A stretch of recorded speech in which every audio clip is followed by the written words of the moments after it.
treasure hunters who claim FBI dug up and made off with $500 million Civil War gold want release of documents they say could prove agents planned night dig.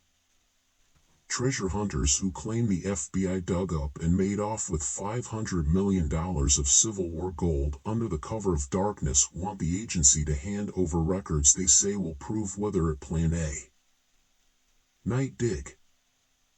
Father and son Dennis and Kem Parada believe they found a burial site halfway up a mountain in western Pennsylvania laden with a shipment of government gold from 1863. They alerted the FBI in 2018, who commissioned independent testing that indicated the presence of the precious metal. The agency claims the dig turned out to be a bust, but the Paradas believe the FBI carried on their excavation during the night, before making off with the loot, depriving them of a hefty finder's fee. The treasure hunters sued the FBI last year in U.S. District Court in Washington, D.C., and forced the release of documents relating to the dig under a Freedom of Information Act request. But they now allege that the FBI has withheld or doctored vital information. In particular, the claimants are seeking the release of operational records which they believe will show whether the agency planned a nighttime dig, crucial to their allegation that this is when agents snuck off with the hoard. The detectorists also say operation photographs released by the FBI do not contain timestamps, despite the camera use taking them automatically. Warren Gettler, co-author of Rebel Gold and a former Wall Street Journal reporter, who began working with the Paradas in 2017, told DailyMail.com that the absence of timestamps goes directly to the question of a deliberate cover-up of nighttime activity. Dennis Parada, 70, was first alerted to the possible presence of Civil War gold in the area when reading an article in Treasure magazine in 1974. The story revealed a Union caravan with gold bars and false bottoms headed to the U.S. Mint in Philadelphia had been ambushed in Elk County. In 2004, Parada found a cave in Dents Run after a washout exposed an opening in the side of a mountain. He says he has since visited the cave more than 400 times and has found a bullet shell, whiskey bottle, and bones scattered nearby that date to the 19th century. Gelto then set up a meeting with the FBI after radar technology suggested gold was buried there. The agency commissioned an independent firm to carry out its own tests, which also indicated a large quantity of the precious metal could be found. The FBI brought more than 50 agents and dug down 12 feet, but the dig was a bust, or so it is claimed. A local town official has said she saw lights and heard agents working late at night, while others reported seeing armored vehicles in the town. Kem recalls being told to stay in his car for the duration of the dig.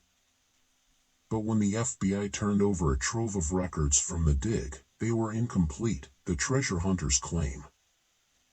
Many of the FBI photos are seemingly irrelevant, including the hundreds of images of random trees and a woodland road leading to the dig site, while others simply don't add up or raise additional questions, Gettler said.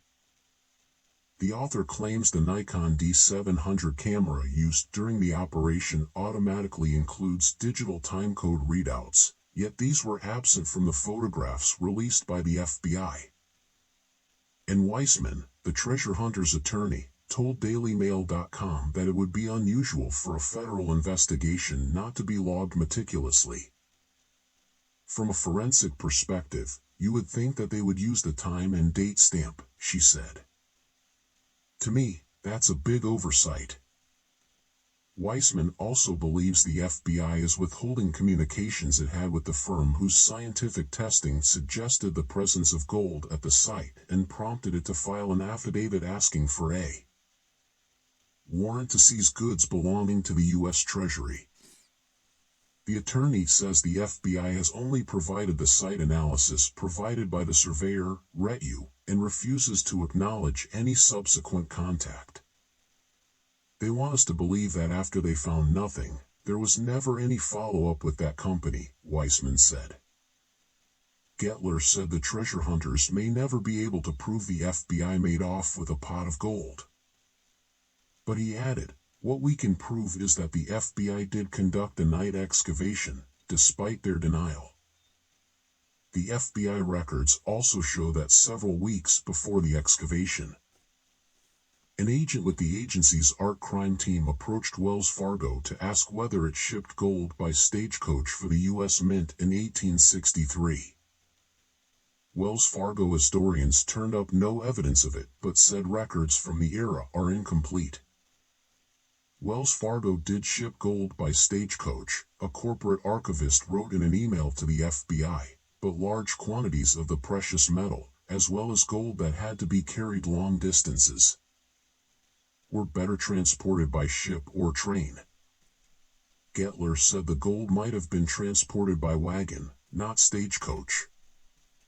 The FBI declined to comment when contacted by DailyMail.com, but it has repeatedly denied it kept digging at night.